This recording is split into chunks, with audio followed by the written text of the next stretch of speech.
But we begin tonight on Sirius XM Channel 84, Field of 68 After Dark, with the Big East Conference, a league that looks like it could have 7 of its 11 teams in the NCAA tournament. We know the league is strong, but right now, the Providence Friars are in first place in this league, which stands out. They're at 7-1. They will welcome in Marquette this weekend. So I pitched the question to you, Rob Dauster, right off the top, coming in hot on After Dark. Who is going to win the Big East? UConn. Next question. That's how you're going to tip this off. That's how you're going to tip this off. Now, No, the Huskies are 5-2, and they're in a particularly nice scheduling window right now where they've defeated Butler. They got a win earlier this week to keep rolling over Georgetown. They've got DePaul on the schedule coming up. They have Creighton next week at home. Things are lining up for a February 5th Saturday showdown in Philadelphia with Villanova that really is going to be the game of the year in the conference to date. Why do you think UConn is the best team in the Big East? I just think that they have a level of athleticism and a size that no one else in the conference can match. I think RJ Cole is the most underrated player in all of college basketball. The load that he has to carry for this team every single night as really the only creator that they have, the only initiator that they have offensively. The fact that he's doing it at 5'11", in a league as tough and as physical as the Big East is, he gets nowhere near enough credit for the job that he does and the job that he has done this season. I think Tyrese Martin is finally figuring it out and finally realizing how good he is as a basketball player. His shot has been, I don't think he's missed in 3 weeks. At least none of that. He's one of those guys. You know how those guys where you feel like every time that you watch them on TV, they hit every single shot that they take. That's where I'm at with Tyrese Martin for the last 3 weeks. I think he's made every shot that I've seen him take over the last 3 weeks. Their ability to get to the offensive glass, the fact that they now have Adama Sanogo back and this offense is rolling. I mean, what they did against Georgetown was about the perfect offensive performance for this team. And for me, the biggest thing that they were missing was getting into that rhythm, right? They were missing players so much early on in the season, whether it was Isaiah Whaley being out with the after he passed out on the sideline in the first game, whether it was Adama with his abdominal injury, whether it was Tyrese with the wrist injury. They're finally hitting their groove. And I think what they needed was a stretch of, I don't want to say bad teams, but a stretch of bad teams to be able to kind of get into this rhythm, develop a little bit of confidence, get Jordan Hawkins going off the bench, find a way to get him making some shots. Get Tyler Pauly going so that he's making some shots. Get Tyrese Martin so his confidence is flowing and he looks like a basketball player again, right? The thing that always stood out to me was, Ashton. He, at the end of the overtime in the Seton Hall game, Dan Hurley calls a play. It's supposed to be able to get inside to Adama Sanogo. That gets cut off, and Tyrese is just sitting there. He doesn't know what to do. It feels like he kind of panicked in the moment, right? Maybe that's a little bit too strong, but it felt like he kind of panicked in the moment. And now we're seeing him kind of be a basketball player instead of being a guy out there just running plays. And I think what they needed was just some teams from the bottom of the conference to beat up on. It helps you build your confidence. So I'm all in on UConn. I may be biased when I say that, but I'm all in on this UConn team winning the league. I have those. I got those Villanova Wildcats, man. And the reason I say so, it's just a winning pedigree that they have with Jay Wright, and they have an identity. I think going into each and every game, you know what to expect. They're going to defend, they're going to stay in front of the ball, they're going to contest, and then they're going to take good shots. They rarely turn the ball over. And they have veterans, Colin Gillespie at the helm, he rarely turns the ball over. He can make plays for others, whether it's, from the perimeter. But Jay Wright does a great job of posting him up and making him make plays, out of the post as well. Justin Moore, Jermaine Samuels, and even Eric Dixon, down low. I think what Villanova portrays day in and day out, they're going to have some games where they don't shoot well, and those have been the games where they have lost. But as long as they, stay consistent from the perimeter shooting, I think they'll be fine. I think it's still, Villanova's to lose.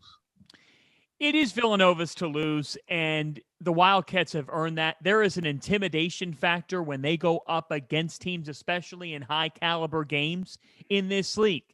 And Connecticut's going to have the window open to make a statement next Saturday in Philadelphia. I do find it very interesting that the two UConn-Villanova meetings in this conference, schedule makers knew what they were doing, are in the last month of the regular season.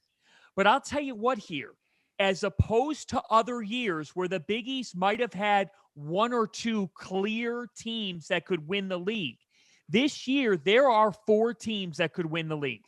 There really are. Because Marquette has played that well here recently, and if they're not winning the league, they're causing problems for another team that could win it.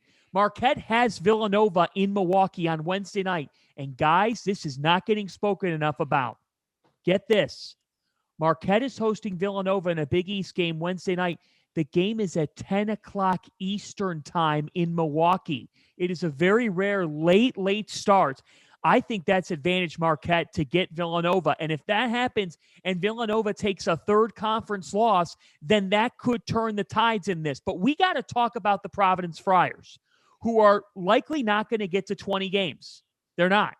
Because if you look at the rescheduling windows in Big East play, there's just not enough time for them. So they have had a visit to Creighton, get axed. They've had a home game against UConn, get axed. They had a game at Seton Hall, get axed from their schedule. But win percentage is what is likely going to determine this, and they have 7 wins to 1 loss. And I think that they're a team that, with a road win over UConn and a couple of games against Villanova, I think they just have to get Villanova once. I thought they could struggle with Xavier. They just wanted Xavier. If you look at the Providence Friars schedule, you're sitting there saying, man, they might be the team that ends up winning the Big East Conference. Yeah, and the 3 games that you just mentioned are 3 potential losses. Those are 3 games that you could lose, regardless of how good you are. Those at Seton Hall is never easy to play there. At Creighton, they put 18,000 people in that building every single time that they play. And UConn, I already kind of made the argument. They're if they're not the best team in the Big East, they're one of the best teams in the Big East right now. They're number 17 on KenPom. That's going to be a tough game no matter what happens. That is definitely a favorable thing for Providence if they're not able to get some of these games rescheduled. I hope they do. I hope that we get a chance to see UConn go to the dunk. Like that game needs to happen. That rivalry needs to be celebrated, especially if there is a Big East title on the line, which there it very likely could be. But I do want to talk more about Marquette, because I don't think that we're talking enough about Marquette. I don't think we're talking enough about Marquette nationally, not just in the Big East. The threat of what this team could be this season. Look, Tyler Kolek's been unbelievable at the point, right? I think that the development of some of the wings, like Greg Elliott, the shots that he's making, has been really, really impressive. I think that the addition of the big fella inside, I'm blanking on Kirkweth, yeah. His presence as a rim protector has been really, really special. But like Daryl Morcell, man, Shaka went out and got the Big Ten Defensive Player of the Year to come to his program, to buy in, to be a leader, to set a tone, to do all of that. And oh, by the way, he's averaging like 18 points a game. Why are we not talking about him as a potential Big East Player of the Year? Well, I think the Big East Player of the Year might be Justin Lewis. Yeah, that's honestly why we're not talking about it. You're right. Yeah, and I think it just speaks about what Shaka has done in such a short period of time, just building that culture there. Anytime you get a kid like Daryl Morcell to buy in, and then win games at a high clip.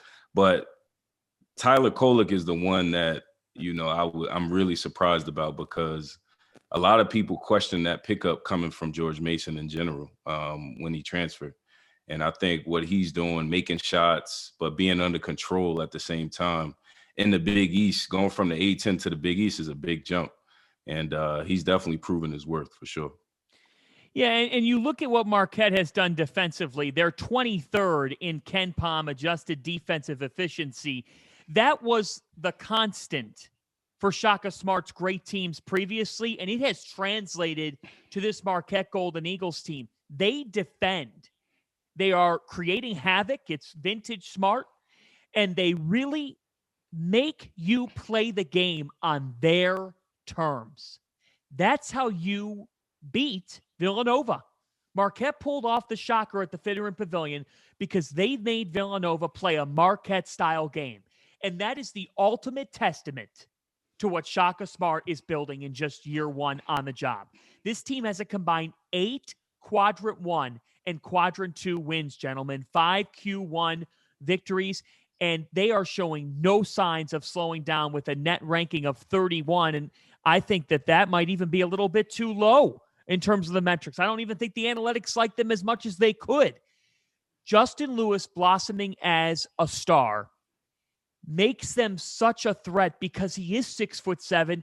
And I talked to assistants around the Big East who said they are downright shocked at just how good Justin Lewis is offensively. They did not see this coming, and they don't know who to put on him right now. So when you combine that with a guy who's got tons of Big Ten experience in Daryl Morcell, but was never asked to score the way he has here. And I was thinking about this, and I want to get both your thoughts on this here. Sirius XM Channel 84, Field of 68, After Dark. John Fanta, Ashton Gibbs, Rob Dauster. I'm gonna ask you this, Ashton.